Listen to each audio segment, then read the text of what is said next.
Ինչ վերաբերվում է Հայաստան-Թուրքիա կարգավորման գործընթացին, շարունակելով միտքս, քանի որ մինչև վերջ չկարողացա ասել։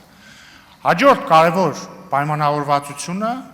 հետևյալն է, որ Հայաստանն ու Թուրքիան պայմանավորվել են եւ ստեղծել են աշխատանքային խումբ, որի նպատակն է քննարկել տեխնիկական պահանջները Գյումրի կարծ երկաթգծի վերականգնման եւ վերագործարկման, այսինքն երկու կողմերը արգոս նախարարությունների մակարդակով հայտարարել են, որ սա է նպատակը եւ աշխատանքային խումբ են ստեղծել, ասեմ ավելին, Թուրքիան արդեն իսկ սկսել է վերականգնողական աշխատանքները Գյումրի կարծ երկաթգծի իր հատվածի, մինչեւ մեր սահման։ Ինչ վերաբերում է երրորդ երկրների քաղաքացիների համար եւ դիվանագիտական անձնագիր կրող անձանց համար սահմանը բացելուն, հայկական կողմից վաղուց պատրաստ են ենթակառուցվածքները,